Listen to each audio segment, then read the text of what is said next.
Assalamualaikum warahmatullahi wabarakatuh. Hello class, welcome back to English class with Miss Vika. How is it going? Gimana nih kabarnya? Ya, harapannya semoga dalam keadaan sehat-sehat ya. Oke class, today we will learn about present continuous tense. Disimak baik-baik ya materi hari ini. Jadi hari ini kita akan belajar mengenai salah satu jenis tenses. Tenses itu apa sih, Miss? Tenses itu adalah tata bahasa, ya. Yang kita akan pelajari pada hari ini adalah present continuous tense. Jadi ada aturan-aturan dalam penyusunan kalimat berbahasa Inggris. Untuk present continuous tense di sini sudah dituliskan. We use present continuous tense to show that something is happening at the time of speaking. Artinya, kita menggunakan present continuous tense untuk menunjukkan bahwa sesuatu sedang terjadi pada waktu kita sedang berbicara. Nah, selanjutnya tentang formula atau rumus. Jadi bukan hanya matematika saja yang ada rumusnya, tetapi dalam penyusunan kalimat bahasa Inggris juga ada pola atau rumusnya. Nah, untuk kali ini kita akan belajar mengenai kalimat positif, kalimat negatif, dan kalimat interrogatif. Interrogatif itu adalah bentuk tanya. Yang pertama yang akan kita pelajari adalah kalimat positif. Untuk rumus dari kalimat positif itu adalah subjek plus to be plus verb ing plus complement.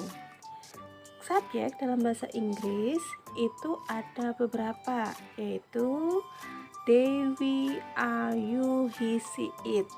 They artinya mereka, we artinya kita, I artinya saya, you artinya kamu, he, she, it itu artinya dia. Kalau he dia laki-laki, she itu dia perempuan, it itu kata ganti benda. Nah, to be-nya kalau I itu harus am. I itu to be-nya am. Boleh nggak, Miss, kalau I to be-nya is? No, nggak boleh ya. Jadi ada aturannya. Subjek I to be-nya harus am. Begitu pula dengan they, we, you. They, we, you juga harus to be-nya are. Nggak boleh diganti is. They, we, you to be-nya are. Lalu he, she, it to be-nya is. Ini dihafalkan ya. Ini adalah poin penting. Jadi kalau I itu to be-nya harus am, kalau they, we, you to be-nya harus are, he, she, it to be-nya harus is. Kalau sudah subjek sama to be-nya sudah ketemu, lalu verb tambahi ing. Verb itu apa, Miss? Verb itu adalah kata kerja. Jadi dalam present continuous tense itu penandanya adalah kata kerjanya diberi imbuhan ing. Contoh, kata kerja makan. Makan bahasa Inggrisnya eat. Kalau ditambahkan ing jadi eating. Ya, eat itu artinya makan, kalau ditambahkan ing artinya berubah menjadi sedang makan. Lalu plus complement. Complement itu apa, Miss? Complement itu adalah pelengkap. Pelengkap itu bisa objek ya, bisa objek, adjektif atau kata sifat, adverb atau kata keterangan. Nah, ini adalah contoh dari kalimat positif. Di sini saya menggunakan subjek she. She itu to be-nya is. Ya kan? She is. Lalu read itu adalah verb. Karena saya ingin menggunakan present continuous tense, jadi saya tambahi ing. Jadi reading, read plus ing. Ya, jadi reading. A book ini adalah a complement, ya kan? Jadi ini hanya pelengkap saja. She is reading a book. She sebagai subjek, is sebagai to be, reading sebagai verb ing, a book sebagai complement. yang mempunyai arti dia sedang membaca sebuah buku. Contoh yang kedua, di sini saya menggunakan subjek they. They itu artinya mereka. Kalau kita menggunakan subjek they, to be yang kita gunakan adalah are. Ya, lalu play. Play karena kita menggunakan present continuous tense, jadi verbnya ditambah ing. Play ditambah ing. Jadi playing. Football. Football di sini adalah komplement. Saya ulangi, they sebagai subjek, are sebagai to be, playing sebagai verb ing, and football sebagai komplement. Yang kedua adalah kalimat negatif dari present continuous tense. Ini hampir sama dengan kalimat positif rumusnya. Bedanya pada to be ditambahkan not, ya, karena negatif. Negatif di sini memberikan arti tidak. Ya, jadi susunannya rumusnya sama, hanya ditambahkan not pada to be-nya. Rumusnya adalah subjek plus to be plus not plus verb ing plus komplement. Ya, hampir sama, cuma ditambahkan not saja. Contoh untuk kalimat negatifnya adalah di sini kita masih menggunakan si. Kalau kita menggunakan subjek si, to be yang harus digunakan adalah is. Nah, karena ini negatif, setelah to be diberi not, menjadi she is not read.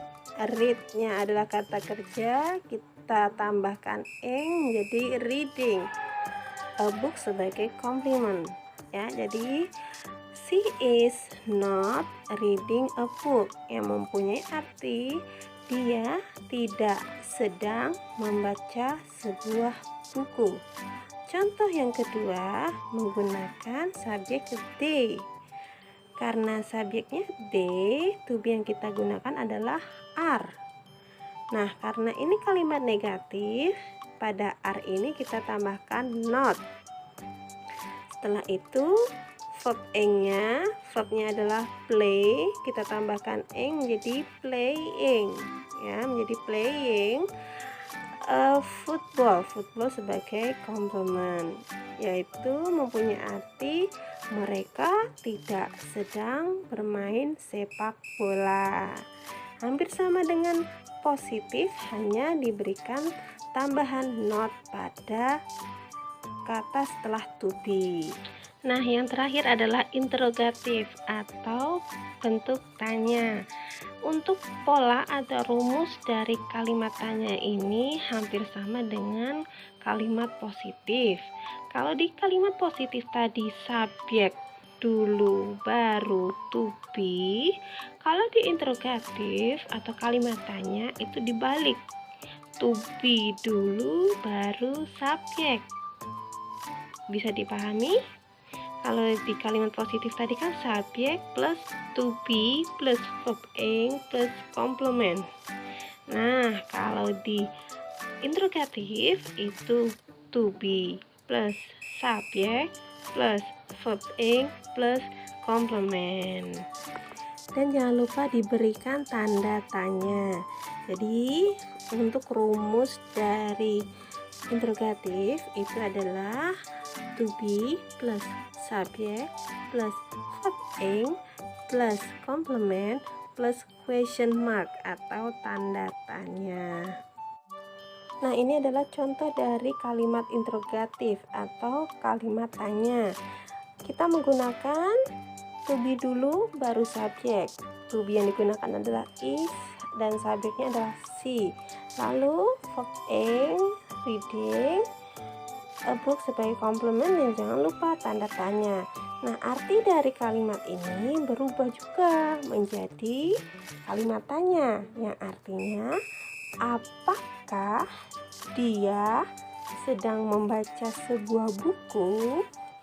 To be ketika sudah menjadi kalimat awal kalimat tanya itu kita artikan apakah, ya. Jadi is di sini kita artikan apakah si dia reading sedang membaca a book, sebuah buku. Apakah dia sedang membaca sebuah buku? Kalimat yang kedua menggunakan to be are, subjeknya they. Playing, verb ing ya, playing sebagai verb ing dan football sebagai komplement. Jangan lupa tanda tanyanya. Mempunyai arti apakah ya, kita artikan apakah mereka sedang bermain sepak bola. Ketika ada pertanyaan seperti ini yang artinya apakah, jawabannya itu hanya ada dua, ya atau tidak. Kalau jawabannya ya, berarti yes, koma, subjeknya apa yang digunakan? Si, to be-nya yang digunakan is. Jadi jawabannya yes, she is. Kalau jawabannya tidak, berarti no, subjeknya si, to be-nya is. Karena tidak, kita berikan tambahan not. No, she is not. Itu kalau untuk jawaban tidak. Saya ulangi. Kalau jawabannya yes, jawabannya adalah yes, she is. Kalau no, she is not. Untuk kalimat yang kedua, kalau jawabannya ya bagaimana? Yes, subjek yang digunakan apa? They. Kalau they, to be yang digunakan adalah are. Jadi jawabannya yes, they are. Kalau jawabannya no, berarti no, they are not. Bisa dipahami? Oke, the last, terakhir, ini adalah rangkuman dari semua rumus tadi. Ada positif, negatif, dan interrogatif. Untuk positif, rumusnya adalah subjek plus is mr atau to be plus verb ing plus titik ini adalah komplement ya. Contohnya, she is reading a book. Dia sedang membaca sebuah buku. Untuk kalimat negatifnya hampir sama dengan kalimat positif, tapi setelah to be ditambahkan not ya. Jadi rumusnya adalah subjek plus is mr atau to be plus not plus verb ing plus bla bla bla atau titik. Contoh kalimatnya adalah she is not reading a book, yang artinya adalah dia sedang tidak membaca sebuah buku. Dan yang terakhir adalah interrogatif atau kalimat tanya.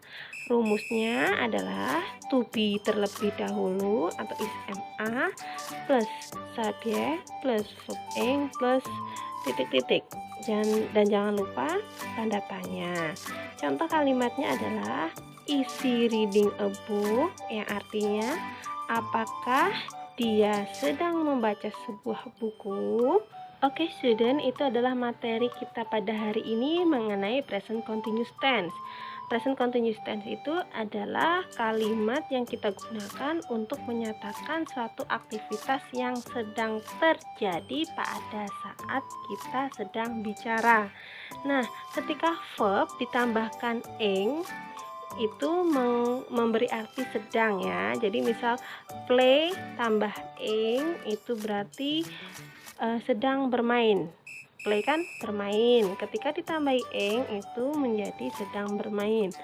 Contoh lagi, study itu adalah belajar. Ketika kita tambahkan ing mempunyai arti sedang belajar. Contoh terakhir, kata kerjanya sing, yang artinya menyanyi. Kalau saya ingin menggunakan kata sedang bernyanyi ditambahkan ing menjadi singing. Oke, student, jika ada pertanyaan atau mungkin kurang jelas boleh tanya-tanya ya. Dan untuk tugas nanti akan saya share di grup. Akhir kata, Wassalamualaikum warahmatullahi wabarakatuh.